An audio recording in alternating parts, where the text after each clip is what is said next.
අද අපි කරන්න යන්නේ අලුත් වැඩක් අලුත් දෙයක්.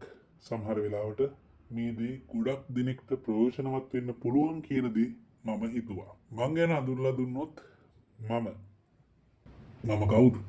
මම කවුරු වුණත් කොහොම වුණත් මං කියලා දෙන දේවල් ඔයාලට යම්කිසි ප්‍රමාණයකින් වැදගත් වෙයි කියලා මට හිතෙනවා.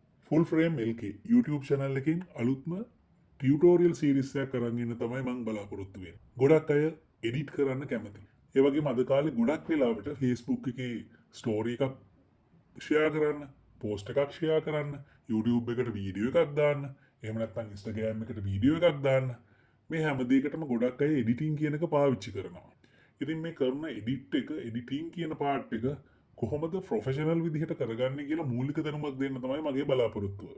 අපේ ජීවිතත් ගත්තාම මගේ වර්ක්ස්ටේෂන් එකේ ඩෙස්ක්ටොප් එකේ තියෙන චෙස් බෝඩ් එකේ ඉත්තු වගේ. චෙස් හරියට මදින්න පුළුවන් කෙනෙක් දන්නවා. කුයින්වත් නැතුව, නයිට් කෙනෙක් නැතුව, රුක් කෙනෙක් නැතුව, බේසික්ම ඉත්තෙක් වුණ පෝන් කෙනෙක්ගෙන් වුණත් ගේම් එක වින් කරන්න. අවම වශයෙන් පෝන් කෙනෙක් විදිහට හිතන්න ඕනේ. තමන්ට තියෙන එක මූව් එකක් වුණත් තමන්ට තමන්ගේ ජයග්‍රහණය කරා යන්න පුළුවන් කියන අදිෂ්ඨානය අපි තියාගන්න ඕනේ. උගන්වන්න යන පාඩමටත් මේ දේ වැදගත් වෙයි කියලා මං හිතුවා. මොකද අපෙන් අපි ඉගෙන ගත්ත දෙයක් තව කෙනෙක්ට හොරකම් කරන්නත් බෑ. වැඩි කතා වුණේ නෑ. මගේ ටොපික් එක එඩිට් කරමු. සරලව එඩිට් එකක් කරන්නේ කොහොමද? එඩිට් එකක් කරගන්නේ කොහොමද? ඒකේ බේසික්ස් මොනවද කියලා මම ඔයාලට කියලා දෙන්න බලාපොරොත්තු වෙනවා. තෝරා බේරාගත්ත සීමිත පිරිසක් වැඩ කරන ප්‍රොෆෙෂනල් software එකක් ගැන තමයි මම කතා කරන්න බලාපොරොත්තු වෙන්නේ. ඒ තමයි EDIUS. EDIUS software එක ගත්තාම EDIUS software එකේ වෙනස්කම් ගොඩක් තියෙනවා. EDIUS කියන software එකට විශේෂයෙන්ම ඕනෙම ෆයිල් ෆෝමැට් එකක් ෂණයෙන් ඇදලා දාගෙන අපිට වැඩ ටික කරගෙන යන්න පුළුවන් වෙන හින්දා. ඒ කියන්නේ ඒක හරි යූසර් ෆ්‍රෙන්ඩ්ලි. ඒ කියන්නේ අනිත් software එකකින් ස්ටෙප්ස් ගානකින් කරන්න ඕනේ දේවල් EDIUS software එකේදී අපිට සරලව කෙටියෙන් ඉක්මනට කරගන්න හැකියාව අපිට තියෙනවා. මේ software එකේ තියෙන අතිශය විශේෂත්වය තමයි මේක රෙන්ඩරින් වෙන්න ලොකු කාලයක් ගන්නෙ නැහැ. එඩිටින් ගෙවුවහම එඩිටින් වර්ග දෙකකට බෙදෙනවා මෑත කාලේ. එකක් ලීනියර් එඩිටින්, අනිත් එක නන් ලීනියර් එඩිටින්.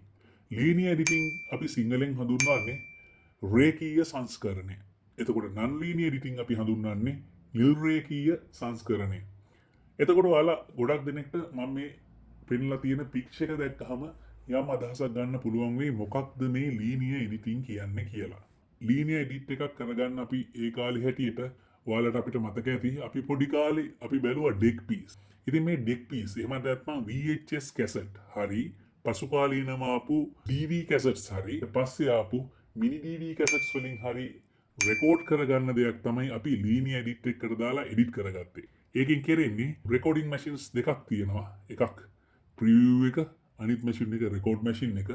අපිට හම්බෙලා තියෙන පැනල් එකත් එක්ක ඔයාලට මේ පේන පැනල් එකත් එක්ක අපිට පුළුවන් empty tape එකක් රෙකෝඩින් මැෂින් එකකට දාලා අපිට විෂුවල්ස් ගන්න ඕනේ ටේප් 10ක් හරි 15ක් හරි අවශ්‍ය ප්‍රමාණය අරගෙන ටයිම් කෝඩ් අනුව ඇසෙම්බල් කරලා අපිට පුළුවන්කම තිබුණා එඩිට් එක කරගන්න.